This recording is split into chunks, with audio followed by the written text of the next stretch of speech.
ಕೃಷಿ ಶೋಧನೆ ಸಾಧನೆ ಪ್ರಾಯೋಜಿತ ಸರಣಿ ಕಾರ್ಯಕ್ರಮ. ಕೃಷಿ ಕಾಮಧೇನು ರೈತರ ಸಿಹಿದೇನು, ನೀರು ಉಳಿಸಿ ಮಣ್ಣಲ್ಲಿರುವ ಕಾಂತಿ ಬೆಳೆಸಿ ಸ್ವಾವಲಂಬಿ ಸಮಗ್ರ ಕೃಷಿ ಸಾವಯವಕ್ಕೆ ಸಾಟಿ ಏನು, ಹಾಲು ಹೈನು ಕಾಡು ಜೇನು ಜೋಳ ಗೋಧಿ ಕಡಲೆ ಹತ್ತಿ ಹಲಸು ಮಾವು ಚಿಕ್ಕು ಬಿತ್ತಿ ಮಾರುಕಟ್ಟೆ ಒಡೆಯನಾಗೂ, ಜೀವನದಿಯ ಜಯಿಸಿ ಬೀಗು ಕೃಷಿ ಶೋಧನೆ ಸಾಧನೆ, ಬದುಕಿಗದೆ ಬೋಧನೆ ಬದುಕಿಗದೆ ಬೋಧನೆ ಬದುಕಿಗದೆ ಬೋಧನೆ. ಕೃಷಿ ಶೋಧನೆ ಸಾಧನೆ ಈ ಕಾರ್ಯಕ್ರಮದ ಪ್ರಾಯೋಜಕರು ಕೃಷಿ ವಿಶ್ವವಿದ್ಯಾಲಯ ಧಾರವಾಡ. ಉತ್ತರ ಕರ್ನಾಟಕದ 7 ಜಿಲ್ಲೆಗಳ ಕೃಷಿ ಶಿಕ್ಷಣ ರೈತರ ಸೇವೆಯಲ್ಲಿ ನಿರತವಾಗಿದೆ ಧಾರವಾಡ ಕೃಷಿ ವಿಶ್ವವಿದ್ಯಾಲಯ. ಮಲೆನಾಡು, ಕರಾವಳಿ ಪ್ರದೇಶ, ಉತ್ತರ ಅರೆ ಮಲೆನಾಡು, ಉತ್ತರ ಒಣ ಪ್ರದೇಶ 4 ವಲಯಗಳ ಕೃಷಿ ಶಿಕ್ಷಣ ಕಾಶಿ. ಬೋಧನೆ, ಸಂಶೋಧನೆ, ವಿಸ್ತರಣೆ 3 ಅಂಗಗಳ ಪ್ರಧಾನ ಕೇಂದ್ರವಾಗಿದೆ ಧಾರವಾಡ ಕೃಷಿ ವಿಶ್ವವಿದ್ಯಾಲಯ. ಕೃಷಿ ಪದವಿ, ಸ್ನಾತಕೋತ್ತರ, ಕೃಷಿ ಮಾರುಕಟ್ಟೆ ವ್ಯವಹಾರ, ಸಮುದಾಯ ವಿಜ್ಞಾನ, ಕೃಷಿ ಅರಣ್ಯ ಪದವಿಗಳು, ಕೃಷಿ ಸಂಶೋಧನೆ, ಕೃಷಿ ಡಿಪ್ಲೊಮಾ ನಿರಂತರ ಶಿಕ್ಷಣ ನೀಡುವಲ್ಲಿ ಕಂಕಣಬದ್ಧವಾಗಿದೆ. 28 ಕೃಷಿ ಸಂಶೋಧನಾ ಕೇಂದ್ರಗಳು, 24 ಅಖಿಲ ಭಾರತ ಬೆಳೆ ಅಭಿವೃದ್ಧಿ ಯೋಜನೆಗಳು ಕೃಷಿ ವಿಶ್ವವಿದ್ಯಾಲಯದ ಗರಿಮೆ. ವಿವಿಧ ಬೆಳೆಗಳ 210 ತಳಿಗಳು, ಬೆಳೆ ಉತ್ಪಾದನೆಯ 750ಕ್ಕೂ ಮಿಗಿಲಾದ ತಾಂತ್ರಿಕತೆಗಳೊಂದಿಗೆ ಅಭಿವೃದ್ಧಿಯತ್ತ ದಾಪುಗಾಲು. ಕರ್ನಾಟಕ ಸರ್ಕಾರದ ಯೋಜನೆಗಳು, ರಾಷ್ಟ್ರೀಯ ಕೃಷಿ ವಿಕಾಸ ಯೋಜನೆ ಮೂಲಕ ರೈತಪರ ಕಾರ್ಯಕ್ರಮಗಳ ಸಮರ್ಪಕ ಅನುಷ್ಠಾನ. ಕೃಷಿ ವಿಜ್ಞಾನ ಕೇಂದ್ರಗಳು, ಕೃಷಿ ವಿಸ್ತರಣಾ ಶಿಕ್ಷಣ ಕೇಂದ್ರಗಳು, ಸಿಬ್ಬಂದಿ ತರಬೇತಿ ಘಟಕ, ಸಮುದಾಯ ಬಾನುಲಿ ಕೇಂದ್ರ, ತಂತ್ರಜ್ಞಾನ ಮಾಹಿತಿ ಕೇಂದ್ರ ಮುಂತಾದ ವೈವಿಧ್ಯತೆ ಮೆರೆವ ರೈತರಿಗಾಗಿ ರೈತರ ಸೇವೆಯಲ್ಲಿ ಸದಾ ಕಾರ್ಯತತ್ಪರವಾಗಿದೆ ಕೃಷಿ ವಿಶ್ವವಿದ್ಯಾಲಯ ಧಾರವಾಡ. ರೈತ ಬಾಂಧವರೇ, ಕೃಷಿ ಶೋಧನೆ ಸಾಧನೆ ಕಾರ್ಯಕ್ರಮ ಸಂಸತ್ತಿನ ಲೋಕಸಭೆಯಲ್ಲಿ ಅನುಮೋದನೆಗೊಂಡಿರುವ ನೂತನ ಯೋಜನೆ ವಿಕಸಿತ್ ಭಾರತ್ ಜಿ ರಾಮ್ಜಿ ಮಸೂದೆ 2025. ಈ ಬಗ್ಗೆ ಧಾರವಾಡ ಕೃಷಿ ವಿಶ್ವವಿದ್ಯಾಲಯದಲ್ಲಿನ ಹಿರಿಯ ಬೇಸಾಯ ತಜ್ಞರಾದ ಡಾಕ್ಟರ್ ಬಸವರಾಜ ಏಣಿಗಿ ಅವರೊಂದಿಗೆ ಸಂದರ್ಶಕರು ಶರಣಬಸವ ಚೋಳೀನ್. ಆತ್ಮೀಯ ರೈತ ಬಾಂಧವರೇ, ಕೃಷಿ ಶೋಧನೆ ಸಾಧನೆ ಕಾರ್ಯಕ್ರಮಕ್ಕೆ ಸ್ವಾಗತ ಸುಸ್ವಾಗತ. ಕೃಷಿ ವಿಶ್ವವಿದ್ಯಾಲಯ ಧಾರವಾಡ ಮತ್ತು ಆಕಾಶವಾಣಿಯ ಸಹಯೋಗದೊಳಗೆ ನಡೀತಾ ಇರುವಂತಹ ಈ ಕಾರ್ಯಕ್ರಮ ತುಂಬಾ ಜನಪ್ರಿಯವಾಗಿ ರೈತರ ಮೆಚ್ಚುಗೆಗೆ ಪಾತ್ರ ಆಗಿದೆ ಮತ್ತು ಮುಖ್ಯವಾಗಿ ರೈತರಿಗೆ ಬೇಕಾದ ಮಾಹಿತಿಯನ್ನ ಅವರಿಗೆ ಏನು ತಂತ್ರಾಂಶ ಇರಬಹುದು, ಮತ್ತೆ ಒಂದು ಸಂಶೋಧನಾ ಒಂದು ಪ್ರತಿಫಲ ಇರಬಹುದು, ಮತ್ತೆ ಯಾವ ರೀತಿ ತಳಿಯನ್ನು ನಾವು ಅಭಿವೃದ್ಧಿ ಮಾಡಬೇಕು, ಹೇಗೆ ನಿರ್ವಹಣೆ ಮಾಡಬೇಕು, ಮತ್ತೆ ಆನಂತರ ಮಾರುಕಟ್ಟೆ ಮಾಡಬೇಕು, ಇವೆಲ್ಲ ವಿಷಯ ಕುರಿತಂತೆ ಸಮಗ್ರವಾಗಿ ಆಗಿಂದಾಗೆ ಮಾಹಿತಿಯನ್ನು ನೀಡ್ತಾ ತಿಂಗಳ ಕೊನೆಗೆ ಒಂದು ಫೋನಿನ ನೇರ ಕಾರ್ಯಕ್ರಮ ಕೂಡ ಇರೋದ್ರಿಂದ ಕೃಷಿ ವಿಶ್ವವಿದ್ಯಾಲಯದ ಅಧಿಕಾರಿಗಳು ನೇರವಾಗಿ ರೈತರೊಂದಿಗೆ ಮಾತನಾಡುವಂತಹ ಅವಕಾಶ ಕೂಡ ಈ ಕೃಷಿ ಶೋಧನೆ ಸಾಧನೆಯಲ್ಲಿ ಇರೋದು ಬಹಳ ಪ್ರಯೋಜನಕಾರಿಯಾಗಿರುವಂತಹದ್ದು. ಇವತ್ತು ಇತ್ತೀಚೆಗೆ ನಮ್ಮ ಕೇಂದ್ರ ಸಚಿವರಾದಂತಹ ಶಿವರಾಜ್ ಸಿಂಗ್ ಚೌಹಾಣ್ ಅವರು ಲೋಕಸಭೆಯೊಳಗೆ ವಿಕಸಿತ ಭಾರತ ಜಿ ರಾಮ್ಜಿ ಅಂತ ಹೇಳಿ ಹೊಸ ಮಸೂದೆಯನ್ನ ಮಂಡಿಸಿ ಅನುಮೋದನೆ ಪಡ್ಕೊಂಡಿದ್ದಾರೆ. ಅದು ಬಹಳ ದೀರ್ಘಾವಧಿ ಪರಿಣಾಮದಿಂದಾಗಿ ಸಾಕಷ್ಟು ಬದಲಾವಣೆಗಳನ್ನು ತರೋ ಸಾಧ್ಯತೆ ಇದೆ. ಎಂಜಿ ನರೇಗಾ ಅದಕ್ಕೆ ಪರ್ಯಾಯವಾಗಿ ಈ ವಿಬಿ ಜಿ ರಾಮ್ಜಿ ಒಂದು ಮಸೂದೆ ಬರ್ತಾ ಇದೆ. ಅದರಲ್ಲಿರುವಂತಹ ಬದಲಾವಣೆಗಳೇನು? ಯಾಕಂದ್ರೆ ಇವತ್ತು ಗ್ರಾಮೀಣ ಭಾಗದೊಳಗ ಯುವಜನರಿಗೆ ಉದ್ಯೋಗ ಕಲ್ಪಿಸುವಂತಹದ್ದು ಸರ್ಕಾರದ ಜವಾಬ್ದಾರಿ ಅಂತ ಹೇಳಿ ಈ ನರೇಗಾ ಒಂದು ಯೋಜನೆಯನ್ನು ತರಲಾಗಿತ್ತು. ಯಾಕಂದ್ರೆ ಈ ವಲಸೆ ಹೋಗುವಂತದ್ದು ಗ್ರಾಮೀಣ ಭಾಗದಿಂದ ಪಟ್ಟಣಗಳಿಗೆ ವಲಸೆ ಹೋಗುವಂತಹ ಜನರ ಸಂಖ್ಯೆ ಜಾಸ್ತಿ ಆಗ್ತಾ ಇತ್ತು. ಮತ್ತೆ ಗ್ರಾಮೀಣ ಭಾಗದಲ್ಲಿ ಕೃಷಿ ಚಟುವಟಿಕೆಗಳಾಗಲಿ ಅಥವಾ ಒಂದು ಗುಡಿ ಕೈಗಾರಿಕೆಗಳು ಬಹಳ ಕಡಿಮೆ ಆಗ್ತಾ ಇರೋದ್ರಿಂದ ಇದನ್ನ ಒಂದು ನಿರ್ವಹಣೆ ಮಾಡಲಿಕ್ಕೆ ಈ ಒಂದು ಎಂಜಿ ನರೇಗಾ ಯೋಜನೆಯನ್ನು ತರಲಾಗಿತ್ತು. ಅದಕ್ಕೆ ಪರ್ಯಾಯವಾಗಿ ಇನ್ನು ಮುಂದೆ ಹೊಸದಾಗಿ ವಿಕಸಿತ ಭಾರತ ಜಿ ರಾಮ್ಜಿ ಒಂದು ಯೋಜನೆ ಬರಲಿದೆ. ಈ ಕುರಿತಂತೆ ವಿಸ್ತೃತ ಮಾಹಿತಿಯನ್ನು ಮಾಡಲಿಕ್ಕೆ ನಮ್ಮ ಜೊತೆಗೆ ಡಾಕ್ಟರ್ ಬಸವರಾಜ ಏಣಿಗಿ ಅವರಿದ್ದಾರೆ. ಧಾರವಾಡ ಕೃಷಿ ವಿಶ್ವವಿದ್ಯಾಲಯದ ಹಿರಿಯ ಬೇಸಾಯ ತಜ್ಞರವರು. ಅವರಿಂದನೇ ಏನು ಮೊದಲಿಗೆ ಮತ್ತು ಈಗ ಏನು ವ್ಯತ್ಯಾಸ ಆಗ್ತಾ ಇದೆ, ಹೇಗೆ ಇದು ಹೆಚ್ಚು ಪ್ರಯೋಜನಗಳನ್ನು ಒಳಗೊಂಡಿದೆ, ಮತ್ತೆ ಹೇಗೆ ನಮ್ಮ ಯುವ ರೈತರಿಗೆ ಮತ್ತು ಗ್ರಾಮೀಣ ಭಾಗದ ಯುವಜನರಿಗೆ ಯಾವ ರೀತಿ ಸಹಕಾರಿ ಆಗಬಲ್ಲದು ಈ ಕುರಿತಂತೆ ಮಾಹಿತಿಯನ್ನು ಮಾಡಿಕೊಂಡಂತ ನಿಮ್ಮೆಲ್ಲರ ಪರವಾಗಿ ಡಾಕ್ಟರ್ ಬಸವರಾಜ್ ಏಣಿಗಿ ಅವರನ್ನ ಸ್ವಾಗತ ಮಾಡ್ತಾ ಇದ್ದೀವಿ. ನಮಸ್ಕಾರ ಡಾಕ್ಟರ್ ಬಸವರಾಜ ಏಣಿಗೆ ನಮಸ್ಕಾರ ಶ್ರೀಯುತ ಚೋಳನ್ ಸಾಹೇಬರಿಗೆ ಮತ್ತು ಜೊತೆಗೆ ನಮ್ಮ ಆಕಾಶವಾಣಿ ಧಾರವಾಡ ಕೇಂದ್ರದ ಎಲ್ಲ ಶ್ರೋತೃ ಬಾಂಧವರಿಗೆ ನನ್ನ ನಮಸ್ಕಾರಗಳು. ಡಾಕ್ಟರ್ ಬಸವರಾಜ ಏಣಿಗೆ ಅವರೇ, ಈ ಆರಂಭಿಕವಾಗಿ ನಮಗೆ ಅಂದ್ರೆ ಈ ರೋಜ್ಗಾರ್ ಅಂತ ಏನಿದೆಯಲ್ಲ, ರೋಜ್ಗಾರ್ ಗ್ಯಾರಂಟಿ ಯೋಜನೆ ಇತ್ತಲ್ಲ, ಅಂದ್ರೆ ಒಂದು ಉದ್ಯೋಗ ಖಾತ್ರಿ ಏನಿದೆಯಲ್ಲ ಅದು ನಮ್ಮ ಯುವ ಜನರಿಗೆ ಬೇಕಾಗಿದೆ. ವಿಶೇಷವಾಗಿ ಗ್ರಾಮೀಣ ಭಾಗದಲ್ಲಿ ಸಾಕಷ್ಟು ಅವರ ಜೀವನಾಂಶ ನಿರ್ವಹಣೆ ಕಷ್ಟ ಇರೋದ್ರಿಂದ ಮತ್ತೆ ಮುಖ್ಯವಾಗಿ ಅವರಿಗೆ ಉದ್ಯೋಗ ಸಿಗದೇ ಇರೋದ್ರಿಂದ ಅವರಿಗೆ ಉದ್ಯೋಗ ಖಾತ್ರಿಯನ್ನ ನೀಡುವಂತಹ ಒಂದು ಯೋಜನೆ. ಈ ಬಗ್ಗೆ ಒಂಚೂರು ಆರಂಭಿಕವಾಗಿ ಮಾತುಗಳನ್ನು ಹೇಳ್ಬೋದಾ? ಈ ಆರಂಭಿಕವಾಗಿ ಮಾತುಗಳನ್ನು ಪ್ರಾರಂಭಿಸಿದಾಗ ನನಗೆ 2005ನೇ ಇಸ್ವಿ ನೆನಪಾಗತ್ತೆ ಸರ್. ಪ್ರಾರಂಭದಲ್ಲಿ ಭಾರತದ ಗ್ರಾಮೀಣ ಯುವಕರ ಉದ್ಯೋಗ ಖಚಿತತೆ ಈ ದೃಷ್ಟಿಯಲ್ಲಿ 2005ರಲ್ಲಿನ ಕೇಂದ್ರ ಸರ್ಕಾರ ಕುಲಂಕಷವಾಗಿ ಲೋಕಸಭೆಯಲ್ಲಿ ಚರ್ಚಿಸಿ ನರೇಗಾ ಎಂಬ ಯೋಜನೆಯನ್ನು ಆ ಸಮಯದಲ್ಲಿ ಜಾರಿಗೆ ತಂದರು. ಅದು ಗ್ರಾಮೀಣ ಯುವಕರಿಗೆ, ವಿಶೇಷವಾಗಿ ಯುವಕರು ಅನ್ನುವುದಿಲ್ಲ, ಗ್ರಾಮೀಣ ಭಾಗದಲ್ಲಿ 18 ವರ್ಷ ಮೀರಿದಂತಹ ಕಾರ್ಮಿಕ ಅಂದ್ರೆ ಕೆಲಸವನ್ನು ಬಯಸುವಂತಹ ನಾಗರಿಕರಿಗೆ ಕನಿಷ್ಠ 100 ದಿನಗಳ ಖಚಿತತೆಯನ್ನು ದೊರಕಿಸಿಕೊಡಲು national rural employment guarantee scheme NREGA ಅಂತ ಕರೆದರು. ತದನಂತರ 4 ವರ್ಷದ ಅನುಭವದ ಆಧಾರದ ಮೇಲೆ 2009ರಲ್ಲಿ ಸ್ವಲ್ಪ ಅದರೊಳಗಿನ ಆಡಳಿತಾತ್ಮಕ ಅಂಶಗಳನ್ನು ಬದಲಾವಣೆ ಮಾಡಿ ಅದನ್ನೇ Mahatma Gandhi national rural employment guarantee ಯೋಜನೆ ಅಂತ ಜಾರಿ ತಂದರು. ಅವಾಗಿಂದ ಇದು ಎಂ ನರೇಗಾ ಅಂತ ಚಾಲನೆ ಒಳಗಿದೆ. ಕಳೆದ 16 ವರ್ಷದಿಂದ ಎಂ ನರೇಗಾ ಅಂತ ಚಾಲನೆ ಇದೆ. ಬಟ್ ಇದು ಎಂಜಿ ನರೇಗಾ ಅಂತಿದೆ. ಅದಕ್ಕಿಂತ ಮುಂಚೆ 2005-09 ಮಟ್ಟ ನರೇಗಾ ಅಂತ ಮಾತ್ರ ಇತ್ತು. ಈಗ ಕಳೆದ 2 ದಶಕಗಳ ಅನುಭವದ ಆಧಾರದ ಮೇಲೆ ಪ್ರಸ್ತುತ ಕೇಂದ್ರ ಸರ್ಕಾರ ಕೆಲವೊಂದು ಆಡಳಿತಾತ್ಮಕ ಅಂಶಗಳು ಇರಬಹುದು, ಉದ್ಯೋಗ ಖಚಿತತೆಯ ಸಂಖ್ಯೆಗಳನ್ನು ವೃದ್ಧಿಸುವುದಿರಬಹುದು, ಇವೆಲ್ಲ ವಿಶ್ಲೇಷಣೆಗಳನ್ನು ವಿಶ್ಲೇಷಿಸಿ ಕಳೆದ 2 ದಶಕಗಳ ಅನುಭವದ ಆಧಾರದ ಮೇಲೆ ವಿಬಿಜಿ ರಾಮ್ಜಿ ಎಂಬ ಹೊಸ ಹೆಸರಿನೊಂದಿಗೆ ಕಳೆದ ವಾರ ಲೋಕಸಭೆಯಲ್ಲಿ ಕೃಷಿ ಸಚಿವರಾದಂತಹ ಶ್ರೀಯುತ ಶಿವರಾಜ್ ಸಿಂಗ್ ಚೌಹಾಣ್ ಅವರಿಂದ ಮಂಡಿಸಿ ಅದಕ್ಕೆ ತಾವು ಮಸೂದೆಯನ್ನು ಲೋಕಸಭೆಯಿಂದ ಸ್ವೀಕೃತಿಗೊಳಿಸಿಕೊಂಡಿದ್ದಾರೆ. ಸಾಕಷ್ಟು ಚರ್ಚೆ ನಡೆದಿದ್ದಾರೆ. ಇಲ್ಲಿ ಸಂಕ್ಷಿಪ್ತವಾಗಿ, ಯಾಕಂತ ನಮ್ಮ ಶ್ರೋತೃ ಬಾಂಧವರಿಗೆ ವಿಬಿಜಿ ರಾಮ್ಜಿ ಅಂದ್ರೆ ಏನು ಅನ್ನೋದು ನಾವು ಹೇಳೋದಾದ್ರೆ, ವಿಬಿ ಅಂದ್ರೆ ವಿಕಸಿತ ಭಾರತ, ವಿ ಅಂದ್ರೆ ವಿಕಸಿತ, ಬಿ ಅಂದ್ರೆ ಭಾರತ, ಜಿ ಅಂದ್ರೆ ಗ್ಯಾರಂಟಿ ಅಂದ್ರೆ ಸೆಕ್ಯೂರಿಟಿ, ಆರ್ ಅಂದ್ರೆ ರೋಜ್ಗಾರ್ ಕೆಲಸ, ಅದೇ ರೀತಿ ಎ ಅಂದ್ರೆ ಅಜೀವಿಕ ಅಂತಂದ್ರೆ ಹಿಂದಿ ಪದ, ಅದು ಅಜೀವಿಕ ಅಂತಂದ್ರೆ ನಮ್ಮ ಜೀವನ ಪರ್ಯಂತ ಜೀವನೋಪಾಯ ಅಂತ ಆ ತರ ನಮಗೆ ಇಲ್ಲಿ ಜೀವನೋಪಾಯ ನಿರ್ವಹಣೆಗೆ. ಆಮೇಲೆ ಎಂ ಅಂದ್ರೆ ಮಿಷನ್ ಕಡಿಕೆ ಮತ್ತೆ ಜಿ ಅಂದ್ರೆ ಗ್ರಾಮೀಣ ರೂರಲ್ ಅಂತ ವಿಬಿಜಿ ರಾಮ್ಜಿ 2025 ಎಂಬ ಕಾಯ್ದೆಯನ್ನ ಮಂಡಿಸಿದ್ರು. ಇದು ವಿಸ್ತೃತ ರೂಪ ಅದರದು. ಇದು ಏನಪ್ಪಾ ಅಂತಂದ್ರೆ ಹಿಂದಿನ ಕಳೆದ ಸ್ಪಷ್ಟವಾಗಿ ನಾವಿಲ್ಲಿ ನಮ್ಮ ಶ್ರೋತೃ ಬಾಂಧವರಿಗೆ ಮತ್ತು ಇದನ್ನಲ್ಲಿ ಆಸಕ್ತಿ ಇದ್ದವ್ರು ನಾವು ಹೇಳಬೇಕಪ್ಪ ಅಂತಂದ್ರೆ ಇದು ವಿಸ್ತೃತ ರೂಪ, ಸಂಪೂರ್ಣವಾಗಿ ಬದಲಾವಣೆ ಅಲ್ಲ, ರೂಪಾಂತರ ಹೊಂದಿದ ಬದಲಾವಣೆ. ನರೇಗಾ ಮತ್ತು ಎಂಜಿ ನರೇಗಾದ ರೂಪಾಂತರ ಬದಲಾವಣೆ, ಪಾರದರ್ಶಕತೆ.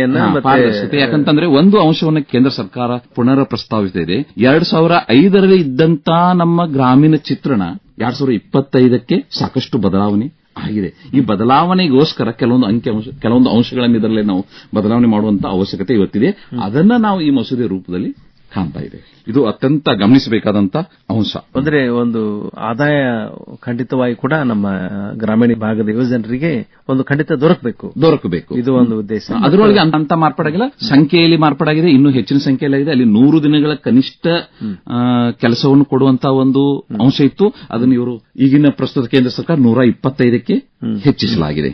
ಆಮೇಲೆ ಇನ್ನೊಂದು ಬದಲಾವಣೆಯನ್ನು ನಾವು ಗಮನಿಸಬೇಕಾಗ್ತದೆ. ಅಂದ್ರೆ ಬಹುಶಃ ಇದೇನದ ಅಂದ್ರೆ 2047 ವಿಕಸಿತ ಭಾರತ 2047 ದೂರದೃಷ್ಟಿ, ಆ ಭಾರತದಲ್ಲಿ ಅವಾಗ ಯಾವ ರೀತಿ ಬದಲಾವಣೆ ಆಗ್ತೈತಿ, ಇವತ್ತಿನ ಹಳ್ಳಿಯ ಬದುಕು, ಅದನ್ನೆಲ್ಲವನ್ನು ಸಮಗ್ರವಾಗಿ ಇಟ್ಟುಕೊಂಡು ಇದರಲ್ಲಿ ಕೆಲವೊಂದು ಅಂಕಿಅಂಶಗಳನ್ನು ಅಳವಡಿಸಿಕೊಂಡಾರೆ. ಆದರೆ ಖಂಡಿತವಾಗಿ ಈ ಗ್ರಾಮೀಣ ಉದ್ಯೋಗ ಖಾತ್ರಿ ಏನಿದೆಯಲ್ಲ, ಇದು ಮೊದಲಿಂದನೂ ಕೂಡ ನೋಡ್ತಾ ಇದ್ರೆ ಗ್ರಾಮೀಣ ಭಾಗದ ಅಭಿವೃದ್ಧಿ ಆಗಬೇಕು ಅಂತ ಹೇಳಿ ಸಾಕಷ್ಟು ಹಿಂದೆ ಪ್ರಯತ್ನಗಳಾಗಿದ್ದು. ನ್ಯಾಷನಲ್ ರೂರಲ್ ಎಂಪ್ಲಾಯ್ಮೆಂಟ್ ಪ್ರೋಗ್ರಾಮ್ ಇರಬಹುದು, rural landless employment guarantee programme ಇರಬಹುದು, ಜವಾಹರ್ ರೋಜ್ಗಾರ್ ಯೋಜನೆ ಇರಬಹುದು, ಸಂಪೂರ್ಣ ಗ್ರಾಮೀಣ ರೋಜ್ಗಾರ್ ಯೋಜನೆ ಇರಬಹುದು, ಎಂಪ್ಲಾಯ್ಮೆಂಟ್ ಅಶ್ಯೂರೆನ್ಸ್ ಸ್ಕೀಮ್ ಮತ್ತೆ ಫುಡ್ ಫಾರ್ ವರ್ಕ್ ಪ್ರೋಗ್ರಾಮ್ ಇರಬಹುದು. ಹೀಗೆ ಈಗ Mahatma Gandhi national rural employment guarantee ಒಂದು ಸ್ಕೀಮ್ ಏನಿದೆಲ್ಲ ಅದು 2005ರಿಂದ 2025ವರೆಗೆ ನಡೆದ. ಈಗ ಅದನ್ನೇ ಒಂದು ಸ್ವಲ್ಪ ಬದಲಾವಣೆ ಮಾಡಿದೆ. ಈಗ ವಿಬಿಜಿ ರಾಮ್ಜಿ ಬಿಲ್ ಏನಿದೆಲ್ಲ, ಯಾವ ರೀತಿ ಎಂಜಿ ನರೇಗಾಕ್ಕಿಂತ ಬದಲಾವಣೆ ಅಂದ್ರೆ ಯಾವ ರೀತಿ ಅದು ಒಂದು ರೂಪರೇಷೆಯನ್ನ ಹೊಂದಿದೆ. ಯಾಕಂದ್ರೆ ಮೊದಲೇನಿತ್ತು ಉದ್ಯೋಗ ಗ್ಯಾರಂಟಿ ಯೋಜನೆ ಇತ್ತು, ಈಗ ಅದು ಮಿಷನ್ ಬೇಸ್ಡ್ ಇರೋದ್ರಿಂದ ಯಾವ ರೀತಿ ಅದು ತನ್ನ ಒಂದು ರೂಪರೇಷೆಗಳನ್ನು ಹೊಂದಿದೆ ಸರ್? ಇಲ್ಲಿ ಸ್ಪಷ್ಟವಾಗಿ ಪ್ರಾಥಮಿಕ ಒಂದು ಅದರಿಂದ ಇದಕ್ಕ ವ್ಯತ್ಯಾಸಗಳ ರೂಪಾಂತರ ಏನ್ ಹೇಳ್ಬೋದಪ್ಪ ಅಂತಂದ್ರೆ, ಅಲ್ಲಿ 100 ದಿನಗಳಿದ್ದು ಇಲ್ಲಿ 125 ದಿನಗಳಾಗಿವೆ ಒಂದೇದ್ದು.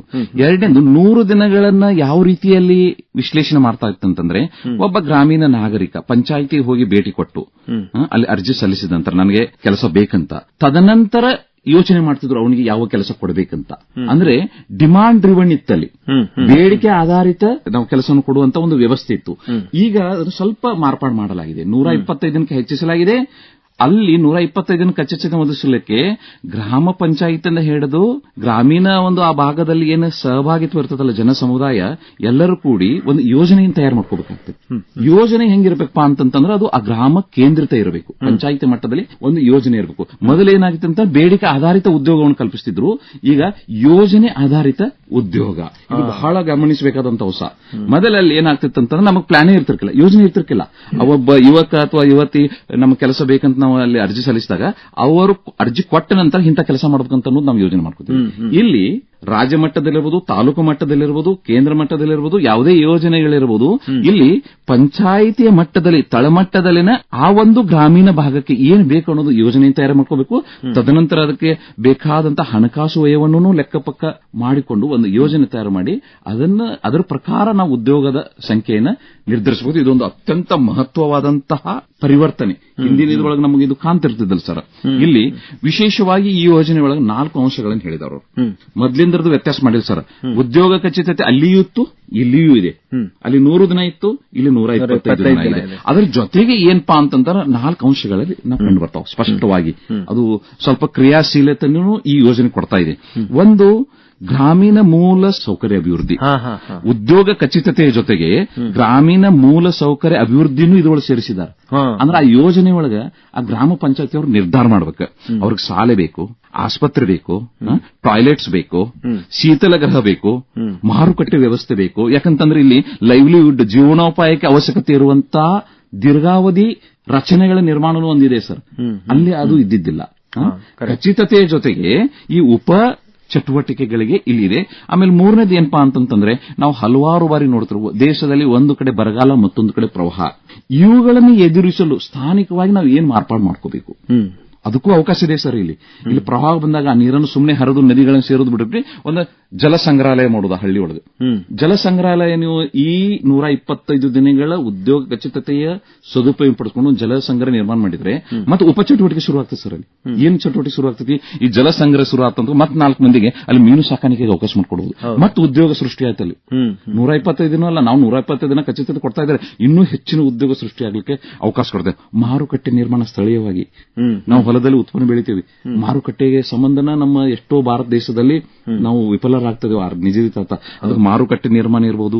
ಶೀತಲ ಗೃಹ, ಈಗ ಸಾಕಷ್ಟು ಪ್ರಮಾಣದಲ್ಲಿ ವೆಜಿಟೇಬಲ್ಸ್ ಬೆಳಿತೀವಿ, ಕಾಯಿಪಲ್ಯಗಳನ್ನು ಅವತ್ತ ಮಾಡಲಿಲ್ಲ ಅಂದ್ರೆ ಅವು ಕೊಳೆಯುವಂತ ಬೆಲೆ ಕಳ್ಕೊಳ್ಳುವಂತ ಚಾನ್ಸ್ ಇರ್ತದೆ. ಶೀತಲ ಗೃಹ ನಿರ್ಮಾಣಕ್ಕೂ ಇದರೊಳಗೆ ಅವಕಾಶ ಇದೆ. ಇವು ಎಲ್ಲಕ್ಕೆ ನಮಗೆ ಏನ್ ಬೇಡಿಕೆ ಇದೆ ಅದನ್ನು ವಿಸ್ತೃತವಾದ ಯೋಜನಾ ರೂಪದಲ್ಲಿ ಇಲ್ಲಿ ತಯಾರು ಮಾಡ್ಕೋಬೇಕು ಸರ್.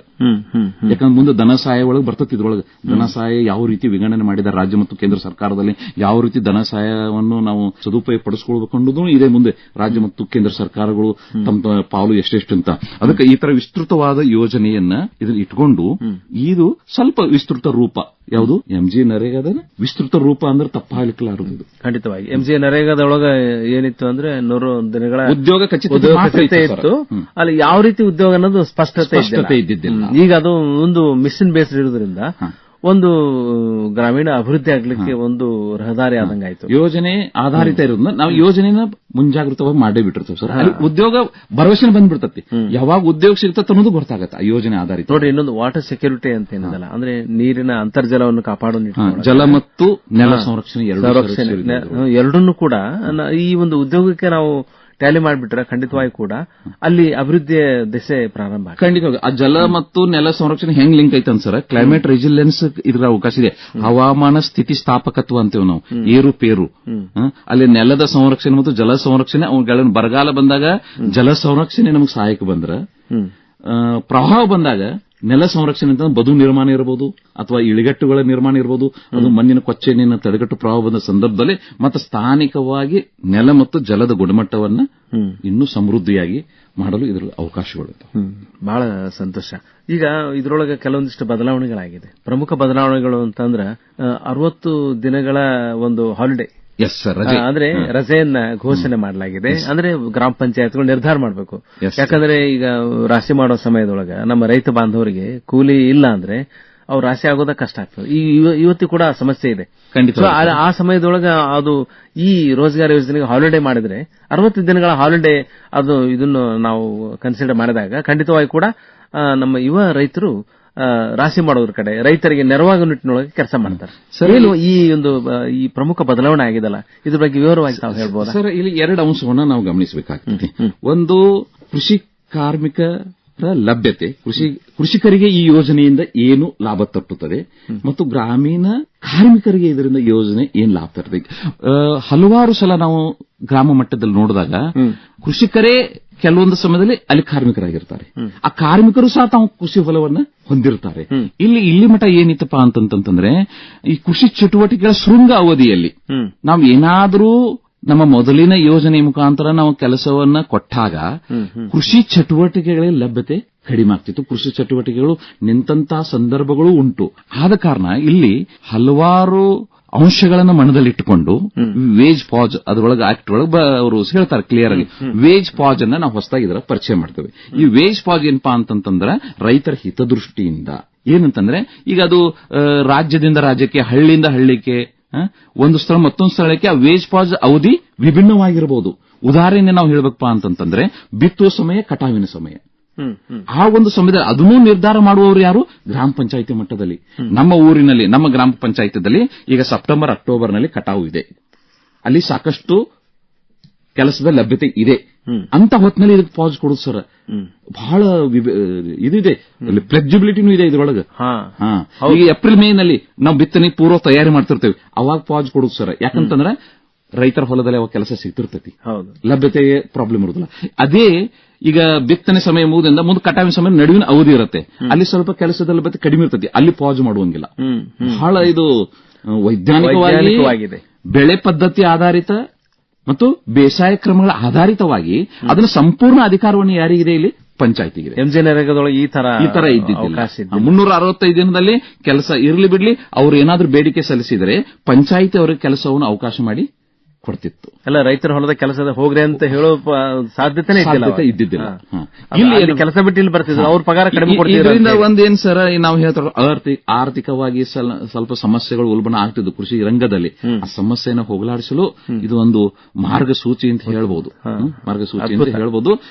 ಈ ಒಂದು ಕಲ್ಪನೆನ ಸ್ವಲ್ಪ, ಯಾಕಂದ್ರೆ ನಮ್ಮ ಕೃಷಿ ರಂಗದಲ್ಲಿ ನಮ್ಮ ಕೃಷಿ ಬಾಂಧವರು ಇದನ್ನ ಸಂತೋಷ ಸ್ವೀಕರಿಸ. ಮೊದಲು ಎಂಜಿನಿಯರಿಂಗ್ದೊಳಗ ಸೆಂಟ್ರಲ್ ಗವರ್ಮೆಂಟ್ ಏನ್ ಮಾಡ್ತಿದ್ರು, ಅನ್ಸ್ಕಿಲ್ಡ್ ವೇಜ್ ಕಾಸ್ಟ್ ಅನ್ನ ಬೇರ್ ಮಾಡ್ತಿದ್ರು. ಈಗ ಸ್ಟೇಟ್ ಅನ್ಎಂಪ್ಲಾಯ್ಮೆಂಟ್ ಅಲೌನ್ಸ್ ಅನ್ನು ಅವ್ರು ಕೊಡ್ತಿದ್ರು. ಅವಾಗ ಏನಿದೆ ಸರ್, 100% ಫಂಡಿಂಗ್ ಕೇಂದ್ರ ಸರ್ಕಾರದಿತ್ತು. ಈಗ ಸ್ವಲ್ಪ ವಿಭಿನ್ನವಾಗಿದೆ. ಅಲ್ಲಿ 100% ಮೊದಲಿನ ಯೋಜನೆಯಲ್ಲಿ 100% ಫಂಡಿಂಗ್ ಕೇಂದ್ರ ಸರ್ಕಾರ ಇತ್ತು. ಅದೇನಾದ್ರೂ ಉದ್ಯೋಗ ಕೊಡಲು ವಿಳಂಬ ಆದ್ರೆ ವಿಳಂಬ ಭತ್ಯೆಯನ್ನು ರಾಜ್ಯ ಸರ್ಕಾರ ಕೊಡ್ತಿತ್ತು. ಇಲ್ಲಿ ಏನಾಗಿದೆ, ಸ್ಪಷ್ಟವಾಗಿ ಅವರು ನಮೂದಿಸಿದ್ದಾರೆ 60-40. ಕೆಲವೊಂದರ ಇಲ್ಲಿ ಸ್ಪಷ್ಟವಾಗಿ ಏನ್ ಹೇಳಿದ್ದಾರೆ ಅಂತಂದ್ರೆ ಸರ್, 3 ತರದ ಫಂಡಿಂಗ್ ಇದೆ ಸರ್. ಏನಪ್ಪಾ ಅಂತಂದ್ರೆ 60-40 ಬಹುತೇಕ ರಾಜ್ಯಗಳಿಗೆ ಇದು 60-40. ಹಿಮಾಚಲ ಪ್ರದೇಶ, ಹಿಮಾಲಯ ಬೆಟ್ಟ ಸಿರೀಸ್ ಏನು ಹಿಮಾಲಯ ಗುಡ್ಡಗಾಡು ಪ್ರದೇಶ, ನಾರ್ತ್ ಇಂಡಿಯನ್ ಸ್ಟೇಟಿಗೆ 90% 90% ಕೇಂದ್ರ ಸರ್ಕಾರ ಕೊಡ್ತೈತಿ. ಇನ್ನು ಯೂನಿಯನ್ ಟೆರಿಟರೀಸ್ ಕೇಂದ್ರದಿಂದ ನೇರವಾಗಿ ಕೆಲವೊಂದು ರಾಜ್ಯಗಳು ಅದಾವಲ್ಲ, ಅಲ್ಲಿ 100% ಕೇಂದ್ರ ಸರ್ಕಾರದ. ಬಹುತೇಕ ರಾಜ್ಯಗಳು ಏನ್ ಬರ್ತಾವ ಅಂತಂದ್ರೆ 60-40 ಅನುಪಾತದಲ್ಲಿ ಬರ್ತಾವ. 60 ಕೇಂದ್ರ ಸರ್ಕಾರ, 40 ರಾಜ್ಯ ಸರ್ಕಾರ. ಇಲ್ಲಿ 60-40 ಕಾಸ್ಟು ಸಹ ಅವರು ಡಿವೈಡ್ ಮಾಡಿದ್ದಾರೆ ಸರ್. ಕರ್ನಾಟಕ ರಾಜ್ಯ ಸರ್ಕಾರ 40 ಏನ್ ಭರಿಸಬೇಕು? ಒಂದು ಮಟೀರಿಯಲ್ ಕಾಸ್ಟ್, ಯಾವುದೋ ಒಂದು ಚಟುವಟಿಕೆ, ಆಸ್ಪತ್ರೆ ನಿರ್ಮಾಣ ಮಾಡಕತ್ತರು, ಅಲ್ಲಿ ಮಟೀರಿಯಲ್ ಆಡಳಿತಾತ್ಮಕ ವೆಚ್ಚವನ್ನು ಇವ್ರು ನೋಡ್ಕೋಬೇಕು. 60% ಅಲ್ಲಿಂದ ಬಂದಿರ್ತೈತಿ. 40 ಅಂಶಗಳನ್ನು ಅಳವಡಿಸಿಕೊಂಡಾಗ ಸಮಪಾಲು, ಹೆಂಗಂದ್ರೆ ಇಕ್ವಿಟೇಬಲ್ ಅಂತೇವ್ ನಾವು. ಆ ಒಂದು ಕೆಲಸದ ಚಟುವಟಿಕೆಗಳ ಆಧಾರಿತವಾಗಿ ಸಮಪಾಲು. ಕೇಂದ್ರ ಸರ್ಕಾರ 60-40, ಬಹುತೇಕ ರಾಜ್ಯಗಳಿಗೆ 90-10 ನಾರ್ತ್ ಈಸ್ಟರ್ನ್ ಸ್ಟೇಟ್ ಅಲ್ಲಿ ಮತ್ತು ಕೇಂದ್ರದ ನೇರವಾಗಿ ಆಡಳಿತಾತ್ಮಕ ಒಳಪಟ್ಟ ಯೂನಿಯನ್ ಟೆರಿಟರಿಗೆ 100% ಬಟ್ ವಿಳಂಬ ಭತ್ಯೆ ಏನಾದರೂ ನಾವು ಕೆಲಸ ಕೊಡ್ಲಿಕ್ಕೆ ಆಗಲಿಲ್ಲ, ಏನಾದರೂ ವಿಳಂಬ ಭತ್ಯೆಯನ್ನು ಸಂಪೂರ್ಣವಾಗಿ ರಾಜ್ಯ ಸರ್ಕಾರದ ಮೇಲೆ ಕೊಡಬೇಕು. ಯಾಕಂತಂದ್ರೆ ಯೋಜನೆಯನ್ನು ಅವರು ತಯಾರು ಮಾಡಿರ್ತಾರೆ ಸರ್. ಖಂಡಿತ ಯೋಜನೆ ಕೇಂದ್ರ ಸರ್ಕಾರ ತಯಾರು ಮಾಡೋದಿಲ್ಲ, ಯೋಜನೆಯನ್ನ ಪಂಚಾಯತ್ ತಯಾರು ಮಾಡಿರ್ತತಿ. ಅದಕ್ಕೆ ಅದು ಒಂದು ಸ್ವಲ್ಪ ವಿಸ್ತೃತ ಚರ್ಚೆ ಪರ ಇದೇ ಇರ್ತತಿ. ಬಟ್ ಇದೊಂದು ಯಾಕೆ ಅವರ ಅದು ಸ್ವಲ್ಪ ನಾವು ವಿಶ್ಲೇಷಣೆಯಾಗಿ ತಟಸ್ಥವಾಗಿ ಈ ಯೋಜನೆ ನಾವು ವಿಶ್ಲೇಷಣೆ ಮಾಡಿದಾಗ ಈ ಒಂದು ಅಂಶ, ಯಾಕಂದ್ರೆ ಯೋಜನೆ ತಯಾರಕರು ಸ್ಥಾನಿಕರು ಅವ್ರು ನಿರ್ಧಾರ ಮಾಡಬೇಕು. ಅದು ಒಳ್ಳೇದೇನೆ. ಯಾಕಂದ್ರೆ ಸ್ಥಳೀಯವಾಗಿ ಏನು ಸಮಸ್ಯೆ ಇದೆ ಅನ್ನೋದು ಅವ್ರಿಗೆ ಜಾಸ್ತಿ ಗೊತ್ತಿರ್ತದೆ. ಗ್ರಾಮ ಪಂಚಾಯತ್ ಅವರೇ ಅದು ನಿರ್ಧಾರ ಅವ್ರಿಗೆ ಹೆಚ್ಚಿನ ಒಂದು ಅಧಿಕಾರ ಇದೆ ಸರ್ ಇದನ್ನು ಯೋಜನೆಯನ್ನು ಅನುಷ್ಠಾನಗೊಳಿಸಲಿಕ್ಕೆ. ಆಮೇಲೆ ಹೆಚ್ಚಿನ ಒಂದು ಪ್ರಭುತ್ವ ಇದೆ ಯಾವ ರೀತಿ ಮಾಡಬೇಕು ನೋಡ್ರಿ. ಅಂದ್ರೆ ಈ ವಿಬಿಜಿ ರಾಮ್ಜಿ ಒಂದು ಯೋಜನೆಯನ್ನು ಉಪಯೋಗ ಮಾಡಿಕೊಂಡು ಒಂದು ಮೂಲಭೂತ ಸೌಕರ್ಯಗಳನ್ನ, ಗ್ರಾಮೀಣ ಮೂಲಭೂತ ಸೌಕರ್ಯ, ಸ್ಕೂಲ್ ಆಗಿರ್ಬೋದು, ರೋಡ್ ಆಗಿರ್ಬೋದು. ಆಮೇಲೆ ಸರ್ ಇಲ್ಲಿ ಒಂದು ಪದವನ್ನು ಯೂಸ್ ಮಾಡ್ತಾರೆ ಈ ಆಕ್ಟ್ ನಲ್ಲಿ, ಸಾಮಾಜಿಕ ಅರಣ್ಯ, ಲಾಂಗ್ ಡ್ಯೂರೇಬಲ್ ಅಸೆಟ್ಸ್. ಅಂದ್ರೆ ದೀರ್ಘಾವಧಿ ಒಳಗೆ ಆ ಹಳ್ಳಿ ಒಳಗೆ ಗೋಚರಿಸಬೇಕು. ಇವತ್ತು ನಿರ್ಮಾಣ ಮಾಡಿದ್ವಿ, ಇನ್ನೊಂದು 30 ವರ್ಷ ಇರಬೇಕು. 30 ವರ್ಷದೊಳಗೆ ಅದು ಅದಕ್ಕೆ ಅವರು ಪ್ರಕಾಶಮಾನವಾಗಿ ಬೆಳಕಬೇಕು. ಆಮೇಲೆ ಇವತ್ತ ನಾಳೆಯ ಗುರಿ ಅಲ್ಲ ಸರ್ ಇದು. ವಿಕಸಿತ ಭಾರತ್ 2047 ಐತಲ್ಲ, ಅದರದ್ದು ಒಂದು ಬುನಾದಿ ಅಂತನೂ ಆಗ್ತಾ ಇದ್ದಾರೆ. ಯಾಕಂತಂದ್ರೆ ಸಣ್ಣ ಕೆಲಸ, ಒಂದು ಯೋಜನೆ, ಒಂದು ಬೆಳೆ ಬೆಳೆಯುವುದು ಒಂದು ಹಂಗಾಮ ಆದ್ರೆ ಒಂದು ಶಾಲೆ ನಿರ್ಮಾಣ, ಒಂದು ಆಸ್ಪತ್ರೆ ನಿರ್ಮಾಣ, ರಸ್ತೆ ನಿರ್ಮಾಣ ದೀರ್ಘಾವಧಿ ಒಳಗಿರ್ತಾವ ಸರ್. ಆ ಒಂದು ಹಳ್ಳಿಯ ನಾವು ಕೆಲವೊಂದು ಗುರುತಿಸ್ತಿರ್ತೇವೆ. ಯಾವುದೇ ಹಳ್ಳಿ ಹೋದ್ರೆ ಆ ಹಳ್ಳಿ ಒಳಗೆ ಏನ್ ಚಂದ್ರ ರಸ್ತೆಗಳು ಇದ್ದಪ್ಪ, ಎಷ್ಟು ಚಂದ ಹಾಸ್ಪಿಟಲ್ ಇತ್ತು, ಪ್ರಾಥಮಿಕ ಆರೋಗ್ಯ ಕೇಂದ್ರ, ಎಷ್ಟು ಚೆನ್ನಾಗಿ ಶಾಲೆ ಕಟ್ಟಿದ್ದಾರೆ. ಇವು ದೀರ್ಘಾವಧಿ ಮತ್ತು ಆ ಹಳ್ಳಿಯ ಗುಣಮಟ್ಟವನ್ನು ನಿರ್ಧರಿಸುವಂತ ಆಸ್ತಿಗಳು ಇವು. ಅದಕ್ಕೆ ಲಾಂಗ್ ಡ್ಯೂರೇಬಲ್ ಅಸೆಟ್ ಕ್ರಿಯೇಷನ್ ಅಂತ ಅವ್ರು ಹೇಳ್ತಾವ ಒಂದ್ ಕಡೆ ಈ ಕಾನೂನಿನಲ್ಲಿ. ಡಾಕ್ಟರ್ ಬಸವರಾಜ್ ಏಣಿಗೆ ಅವರೇ, ವಿಶೇಷವಾಗಿ ನಮ್ಮ ಯುವ ರೈತರಿಗೆ ಒಂದು ವೇಜಸ್ ನೀಡೋ ನಿಟ್ಟಿನೊಳಗೆ ಒಂದಿಷ್ಟು ಪಾರದರ್ಶಕತೆ ಬಂದಿದೆ. ಹೌದು. ಆಮೇಲೆ ಬಹಳ ತುಂಬಾ ಲೇಟ್ ಆಗಿ ಕೂಡ ಪಗಾರ ಕೊಡೋ ಹಂಗಿಲ್ಲ, ಬೇಗ ಕೊಡಬೇಕು. ಮೊದಲ MJ ನರೇಗಾದೊಳಗೆ ಒಂದಿಷ್ಟು ಸಮಯಾವಕಾಶ ಇತ್ತು. ಆದ್ರೆ ಈಗ ವಿಬಿಜಿ ರಾಮ್ಜಿ ಇದ್ರೊಳಗೆ ಒಂದು ಪಾರದರ್ಶಕತೆ ಇದೆ. ಮತ್ತೆ ಆಮೇಲೆ ಡೈರೆಕ್ಟ್ ಡಿಬಿಟಿ, ಡೈರೆಕ್ಟ್ ಬ್ಯಾಂಕ್ ಅಕೌಂಟ್ಗೆ ಜಮಾ ಆಗೋದ್ರಿಂದ ಇಲ್ಲಿ ಒಂದು ಭ್ರಷ್ಟಾಚಾರದ ಒಂದು ಪ್ರಮಾಣ ತುಂಬಾ ಕಡಿಮೆ ಆಗ್ತದೆ. ಸರ್, ಈ ದಿಶೆಯಲ್ಲಿ ನಾವು 2 ಅಂಶಗಳನ್ನ ಇಲ್ಲಿ ಮುಖ್ಯವಾಗಿ ಗಮನಿಸಬೇಕಾಗ್ತದೆ ಈ ಯೋಜನೆಯೊಳಗೆ. ಒಂದು ಪೇಮೆಂಟ್, ವೇಜ್ ಪೇಮೆಂಟ್ 15 ದಿನಕ್ಕಿಂತ ವಿಳಂಬ ಆಗುವಂಗಿಲ್ಲ ಅಂತ ಒಂದು ಕಡೆ ಸ್ಪಷ್ಟವಾಗಿ ಇದರ ನಮೂದಿಸಿದ್ದಾರೆ. 15 ದಿನಕ್ಕಿಂತ ವಿಳಂಬವಾದರೆ ವಿಳಂಬ ಭತ್ಯೆಯನ್ನು ಕೊಡಬೇಕು ಅಂತಿದೆ. ಒಂದನೇದು. ಎರಡನೇದು, ಈ ಪೇಮೆಂಟ್ ಮತ್ತು ಈ ಭತ್ಯೆಯನ್ನು ಯಾವ ರೀತಿ ಕೊಡಲಾಗುತ್ತದೆ ಅಂತಂತಂದ್ರೆ Aadhaar based DBT link.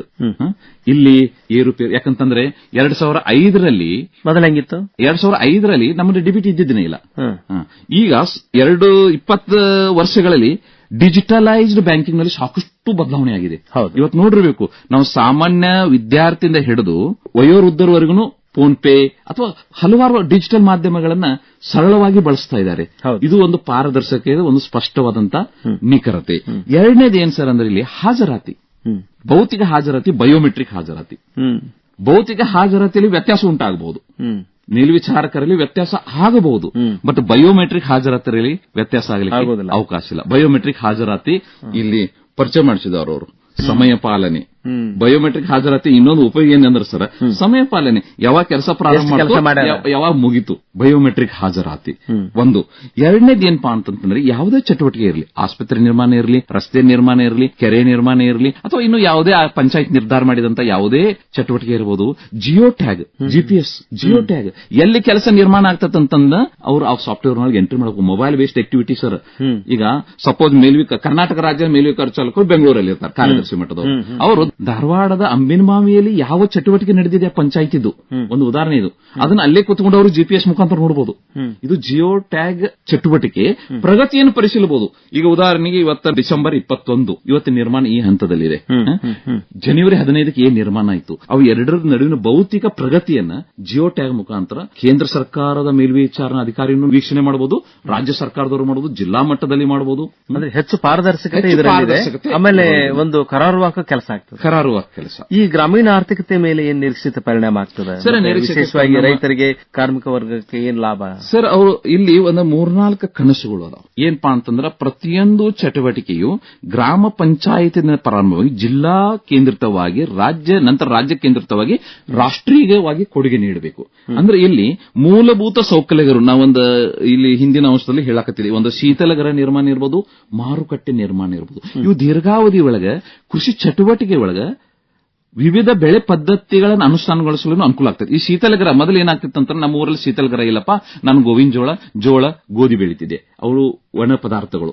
But ಈ ಶೀತಲಗ್ರಹ ಬಂದ ಕೂಡಲೇ ಮಾರುಕಟ್ಟೆಯಲ್ಲಿ ಯಾವಾಗಿದ್ರೂ ತರಕಾರಿಗಳಿಗೆ ಇದಿರ್ತತಿ, ಬೇಡಿಕೆ ಇರುತ್ತೆ. ಅದ್ರ ಪ್ರಕಾರ ಹಂಗಾಮುವಾರು ನಾ ಇಷ್ಟು ಬೆಳೆದಿದ್ದೇನೆ, ನಂದು ಎಕ್ಸೆಸ್ ಇದೆ, 8 ದಿನ ನಾನು ಶೀತಲಗ್ರಹದಲ್ಲಿ ಇರ್ತೀನಿ, ತದನಂತರ ದರ ಬಂದಾಗ ಮಾರುತ್ತೇನೆ. ಇದು ಗ್ರಾಮೀಣ ಮಟ್ಟದಲ್ಲಿ ಹಣಕಾಸು ಫ್ಲೋಮೆಂಟ್, ನಾವೇನು ಮೂವ್ಮೆಂಟ್ ಅಂತೇವಲ್ಲ, ಆ ಮೂವ್ಮೆಂಟ್ ಈಗ ಕೃಷಿ ಚಕ್ರ ಡಬಲಿಂಗ್ ಇನ್ಕಮ್, ಯಾವಾಗಿದ್ರು ಹಣ ಒಂದು ಕೈಯಿಂದ ಮತ್ತೊಂದು ಕೈಗೆ ಮೂವ್ ಆದಾಗ ಅದು ಮೌಲ್ಯವರ್ಧನೆ, ಆಮೇಲೆ ಉನ್ನತ ಒಂದು ಸೌಲಭ್ಯ, ನಾಗರಿಕ ಸೌಲಭ್ಯವನ್ನು ನಾವು ನಮ್ಮಷ್ಟಕ್ಕೆ ವೃದ್ಧಿಸಿಕೊಳ್ಳಲು ಬಹಳ ಅನುಕೂಲವಾಗಿದೆ. ವಿಶೇಷವಾಗಿ ಆ ಒಂದು ದೃಷ್ಟಿಯಲ್ಲಿ ಇಟ್ಟುಕೊಂಡನ ಈ ಯೋಜನೆಯನ್ನ ಇದು ಸ್ಪಷ್ಟವಾಗಿ ಅವರು ಮೂಲಭೂತ ಸೌಕರ್ಯ ನಿರ್ಮಾಣ ಮಾಡುವುದು ಅದೇ ಉದ್ದೇಶ ಸರ್. ಏನಪ್ಪಾ ಅಂತಂದ್ರೆ 12 ತಿಂಗಳು ನಿರಂತರವಾಗಿ ಚಟುವಟಿಕೆಗಳು ಗ್ರಾಮ ಮಟ್ಟದಲ್ಲಿ ನಡೀಲಿ. ಯಾಕಂತಂದ್ರೆ ಗ್ರಾಹಕನು ಬದಲಿ ಆಗ್ಯಾನ ಸರ್. ಈಗ ಗ್ರಾಹಕ ಬಹಳ ಬದಲಿ ಆಗಿದೆ. 2005ರಲ್ಲಿ ಗ್ರಾಹಕ ಏನಿದ್ದಲ್ಲ, 2025ರ ಗ್ರಾಹಕ ಸಂಪೂರ್ಣವಾಗಿ ಬದಲಾಗಿದ್ದಾನೆ. ಇವತ್ತು ನಾವು ಎಲ್ಲಿ ಬಂದಿದ್ದೇವೆ ಅಂತ ಡಿಜಿಟಲೈಸ್ ಮುಖಾಂತರನ ನಮ್ಮ ಮನೆಗೆ ವಸ್ತುಗಳನ್ನು ತರಕ, ಅದು ಒಂದು ಅಂಶ. ಮುಂದಿನ ದಿನಗಳಲ್ಲಿ ಶೀತಲಗ್ರಹ ಇತ್ತಪ್ಪ ಅಂತಂದ್ರೆ ಅದರ ನಿರ್ವಾಹಕರು ಆ ರೀತಿ ಮ್ಯಾನೇಜ್ ಮಾಡಬಹುದು. ಹಳ್ಳಿ ಮಟ್ಟದಲ್ಲೇನ ನಾವು ಸಿಟಿ ಮಟ್ಟದಲ್ಲಿ ಮಾತ್ರ ನೋಡ್ತೇವೆ, ಫೋನ್ ಮುಖಾಂತರ ಬುಕ್ ಮಾಡಿ ಮಟ್ಟಿಗೆ ಕೈಪಲ್ಲಿ ತರಿಸ್ಕೊಳ್ಳೋದು. ಇದನ್ನು ಗ್ರಾಮೀಣ ಮಟ್ಟದಲ್ಲಿ ಮುಂದಿನ ದಿನಗಳಲ್ಲಿ ಈ ತರ ಭವ್ಯವಾದ ಕನಸನ್ನ ನಾವು ಹಳ್ಳಿಗಳಲ್ಲಿನೂ ಕಾಣಬಹುದು ಅಂತ ಒಂದು ಅಂಶ ಇದರೊಳಗೆ ಸ್ಪಷ್ಟವಾಗಿ ನಮಗೆ ಗೋಚರಿಸ್ತೈತಿ. ಇದನ್ನ ನಮ್ಮ ಗ್ರಾಮೀಣ ಜನತೆ ಮುಂಬರುವ ದಿನಗಳಲ್ಲಿ ಸದುಪಯೋಗ ಪಡಿಸಿಕೊಳ್ಬೇಕು. ಬಹಳ ಸಂತೋಷ ಡಾಕ್ಟರ್ ಬಸವರಾಜ್ ಏಣಿಗೆ ಅವರೇ. ಇವತ್ತು ನಾನು ವಿಚಾರ ಮಾಡ್ತಾ ಇದ್ದೀವಲ್ಲ, ಅಂದ್ರೆ ಈ ಒಂದು ವಿಬಿಜಿ ರಾಮ್ಜಿ ಒಂದು ಯೋಜನೆಯ ಮುಖಾಂತರ ಆಗ್ತಾ ಇರೋ ಕೆಲಸ ಬರೋ 20-25 ವರ್ಷಗಳಲ್ಲಿ ಎದ್ದು ಕಾಣುವಂತಹದ್ದು. ಅಂದ್ರೆ ಗ್ರಾಮೀಣ ಮೂಲಭೂತ ಸೌಕರ್ಯ ಆಗಿರಬಹುದು, ಅಂದ್ರೆ ಗ್ರಾಮ ಪಂಚಾಯತ್ ಏನು ವಿಚಾರ ಮಾಡ್ತದ ಆ ಸೌಕರ್ಯವನ್ನ ಅಲ್ಲಿ ಅಭಿವೃದ್ಧಿ ಮಾಡಿ ಈ ಒಂದು ಯೋಜನೆ ಮುಖಾಂತರ ಇದು ಅಭಿವೃದ್ಧಿ ಆಗಿದೆ ಅಂತ ಹೇಳಿ ಹೇಳ್ತಾ ಇರೋದೇನಿದೆಲ್ಲ ಅದನ್ನು ಕೂಡ ಹಾಕೊಳ್ತಾರೆ. ಹೀಗಾಗಿ ಅಂದ್ರೆ ಅದು ಪರಿಣಾಮಕಾರಿ ಕೆಲಸ ಆಗ್ತದೆ. ಅದು ಡಿಮಾಂಡ್ ಬೇಸ್ಡ್ ಇತ್ತು ಮೊದಲು, ಈಗ ಇದು ಯೋಜನೆ ಅದರ ಈ ಪ್ಲಾನ್ ಬೇಸ್ಡ್ ಇರೋದ್ರಿಂದ ಖಂಡಿತವಾಗಿ ಅದರ ಒಂದು ಫಲಿತಾಂಶ ನಮ್ಗೆ ಎದ್ದು ಕಾಣ್ತದೆ. ಆಮೇಲೆ ಕೃಷಿ ಸಚಿವರು ಕೃಷಿ ಸಚಿವರು ಹೇಳ್ತಾರೆ ಹೆಂಗ ಸಾಮಾಜಿಕ ಜೀವನ ಶೈಲಿ ಬದಲಾವಣೆ ಆಗಿದೆ 2005-2025 ನಡುವೆ. 2005ರಲ್ಲಿ ನಾವು ಡಿಜಿಟಲ್ ಮೀಡಿಯಾ ಅಥವಾ ಡಿಜಿಟಲ್ ಬಳಕೆಯ ಮೇಲೆ 15% ಜನ ಮಾತ್ರ ಅವಲಂಬಿತರಾಗಿದ್ವಿ. ಇದು 87ಕ್ಕೆ ಏರಿದೆ ಸರ್. ಇವತ್ತು ನೀವು ನೋಡಿರ್ಬೋದು ಬಹುತೇಕರ ಕೈಯಲ್ಲಿ ಇವತ್ತು ಡಿಜಿಟಲೈಸೇಷನ್ ಇದೆ, ಮೊಬೈಲ್ ಇದೆ. ಅದರ ತಕ್ಕನು ಕೆಲವೊಂದು ಮಾರ್ಪಾಡಿದಕ್ಕೆ ಅವಶ್ಯಕತೆ ಇದೆ. ಆ ಮಾರ್ಪಾಡುಗಳನ್ನ ಈ ಯೋಜನೆ ಮುಖಾಂತರ ಅನುಷ್ಠಾನಗೊಳಿಸಲು. ಯಾಕಂದ್ರೆ ಈ ಯಾವುದೋ ಈ ಯೋಜನೆ ಮಸೂದೆ ಅಂದ್ರೆ ಚರ್ಚೆ ಆಗೋದು ಸಾಮಾನ್ಯ. ಅತಿ ಚರ್ಚೆ ಆಗುವಂತ ವಿಷಯ ಇದರಲ್ಲಿ ಯಾವುದಿದೆ? 2 ವಿಷಯ ಸರ್. ಅದು 100-125 ದಿನಕ್ಕೆ ಹೆಚ್ಚು ಮಾಡಿದ್ದು ಒಂದು ಚರ್ಚೆ ಆಗ್ತದೆ, ಅದನ್ನ ಸ್ವಾಗತ. ಬಟ್ ಎರಡನೇ ಚರ್ಚೆ ಅಂತಂದ್ರೆ ಅತಿ ಹೆಚ್ಚಿನ ಚರ್ಚೆ ವೇಜ್ ಪಾಸ್. ಅದೇನು 60 ದಿನಗಳ ರಜೆಯನ್ನು ಕೊಡಬೇಕಂತಿದೆ ಇಲ್ಲ. ಬಟ್ ಅಲ್ಲಿ ಕೆಲವೊಂದು ಪರ ವಿರೋಧ ಚರ್ಚೆ ನಡೀತಾ ಇದಾವೆ. ಬಟ್ ಅಲ್ಲಿ ಪರ ವಿರೋಧ ಚರ್ಚೆ ನಡುವೆ ಒಂದು ಸ್ವಾಗತಾರ್ಹ ಅಂಶ ಏನಪ್ಪಾ ಅಂತಂದ್ರೆ ಅದನ್ನ ನಿರ್ಧರಿಸುವುದು ಆ ಗ್ರಾಮ ಪಂಚಾಯತ್. ಗ್ರಾಮ ಪಂಚಾಯತ್ ಪ್ರಭುತ್ವ ಏನು ಹೊಂದಿದೆ, ಯಾವಾಗ ರಜೆಯನ್ನು ಕೊಡಬೇಕಂತ. ಯಾಕಂತಂದ್ರೆ ನಮ್ಮ ದೇಶದಲ್ಲಿ ತಾವು ಪ್ರಾರಂಭದಲ್ಲೇನೆ ನಾವು ಹೇಳಿದೀವಿ, ಕೆಲಸ ಇಲ್ಲ ಅಂತ ಒಂದು ಪ್ರದೇಶ ಮತ್ತೊಂದು ಪ್ರದೇಶಕ್ಕೆ ವರ್ಗಾವಣೆ ಆಗುವಂತ ಜನಸಂಖ್ಯೆ ನಾವು ಬಹಳ ನೋಡಿದ್ದೀವಿ.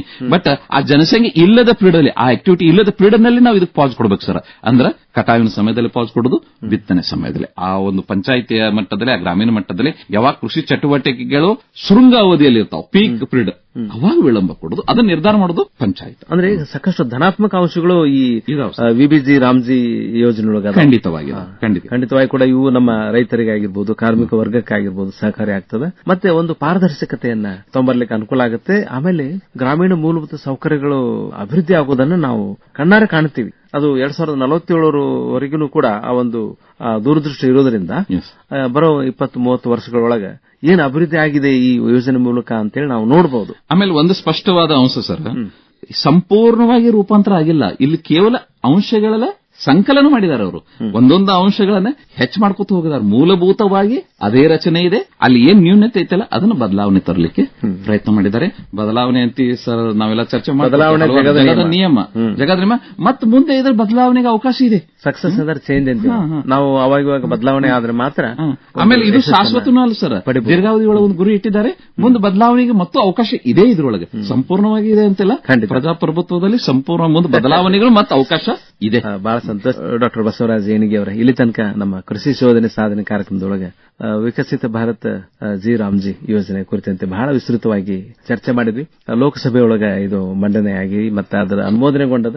ತಾವು ಹೇಳಿದ್ರಲ್ಲ, ಬದಲಾವಣೆ ಜಗದ ನಿಯಮ ಇರೋದ್ರಿಂದ ಬದಲಾಗ್ಲಿಕ್ಕೆ ನಾವು ತಯಾರಾಗೋಣ ಮತ್ತು ಇನ್ನೂ ಹೆಚ್ಚು ಪಾರದರ್ಶಕವಾಗಿ 20 ವರ್ಷಗಳ ಏನು ಅಂತರ ಇದೆ ಅಲ್ಲ, ಆದ ಬದಲಾವಣೆಗೆ ಹೊಂದಿಕೊಳ್ಳೋ ನಿಟ್ಟಿನೊಳಗೆ ಮತ್ತೆ ಮುಂದೆ ನಾವು ವಿಕಸಿತ ಭಾರತ 2047 ಕನಸು ಕಾಣುವ ನಿಟ್ಟಿನೊಳಗೆ ಇದು ಫಲಪ್ರದವಾಗಿ ಕಾರ್ಯರೂಪಕ್ಕೆ ಬರಲಿ ಅಂತೇಳಿ ಆಸೆ ಮಾಡ್ತಾ ನಮ್ಮೆಲ್ಲ ಆತ್ಮೀಯ ಕೇಳುಗರ ಪರವಾಗಿ, ರೈತ ಬಾಂಧವರ ಪರವಾಗಿ ಈ ಯೋಜನೆ ಕುರಿತಂತೆ ವಿಬಿಜಿ ರಾಮ್ಜಿ ಯೋಜನೆ ಕುರಿತಂತೆ ತಾವು ಹೇಳಿದ ಮಾಹಿತಿ ಬಹಳ ಅಮೂಲ್ಯವಾಗಿರುವಂತಹದ್ದು. ಇದು ನಮ್ಮ ರೈತ ಬಾಂಧವರಿಗೆ ಹೆಚ್ಚು ಮಾಹಿತಿಯನ್ನು ನೀಡಿ ಅವರಿಗೆ ಮುಂದಿನ ದಿನಗಳನ್ನ, ವೈಭವದ ದಿನಗಳನ್ನ ನಾವು ನಿರೀಕ್ಷೆ ಮಾಡಲಿಕ್ಕೆ ಖಂಡಿತವಾಗಿ ಕೂಡ ಸಾಧ್ಯ ಆಗ್ತದೆ ಅಂತ ಆಶೆ ಮಾಡ್ತಾ ಮತ್ತೊಮ್ಮೆ ತಮಗೆ ಹೃತ್ಪೂರ್ವಕ ಅಭಿನಂದನೆಗಳು, ಧನ್ಯವಾದಗಳು, ನಮಸ್ಕಾರ. ತಮಗೂ ಧನ್ಯವಾದಗಳು ಸರ್, ವಂದನೆಗಳು. ಸಂಸತ್ತಿನ ಲೋಕಸಭೆಯಲ್ಲಿ ಅನುಮೋದನೆಗೊಂಡಿರುವ ನೂತನ ಯೋಜನೆ ವಿಕಸಿತ್ ಭಾರತ್ ಜಿ ರಾಮ್ಜಿ ಮಸೂದೆ 2025. ಈ ಬಗ್ಗೆ ಇದುವರೆಗೆ ಧಾರವಾಡ ಕೃಷಿ ವಿಶ್ವವಿದ್ಯಾಲಯದ ಹಿರಿಯ ಬೇಸಾಯ ತಜ್ಞರಾದ ಡಾ ಬಸವರಾಜ ಏಣಿಗಿ ಅವರೊಂದಿಗೆ ಸಂದರ್ಶನ ಕೇಳಿದಿರಿ. ಸಂದರ್ಶಿಸಿದವರು ಶರಣಬಸವ ಚೋಳೀನ್. ಕೃಷಿ ಕಾಮಧೇನು ರೈತರ ಸಿಹಿದೇನು, ನೀರು ಉಳಿಸಿ ಮಣ್ಣಲ್ಲಿರುವ ಕಾಂತಿ ಬೆಳೆಸಿ ಸ್ವಾವಲಂಬಿ ಸಮಗ್ರ ಕೃಷಿ ಸಾವಯವಕ್ಕೆ ಸಾಟಿ ಏನು, ಹಾಲು ಹೈನು ಕಾಡು ಜೇನು ಜೋಳ ಗೋಧಿ ಕಡಲೆ ಹತ್ತಿ ಹಲಸು ಮಾವು ಚಿಕ್ಕು ಬಿತ್ತಿ ಮಾರುಕಟ್ಟೆ ಒಡೆಯನಾಗೂ, ಜೀವನದಿಯ ಜಯಿಸಿ ಬೀಗು ಕೃಷಿ ಶೋಧನೆ ಸಾಧನೆ, ಬದುಕಿಗದೆ ಬೋಧನೆ ಬದುಕಿಗದೆ ಬೋಧನೆ ಬದುಕಿಗದೆ ಬೋಧನೆ. ಕೃಷಿ ಶೋಧನೆ ಸಾಧನೆ ಈ ಕಾರ್ಯಕ್ರಮದ ಪ್ರಾಯೋಜಕರು ಕೃಷಿ ವಿಶ್ವವಿದ್ಯಾಲಯ ಧಾರವಾಡ.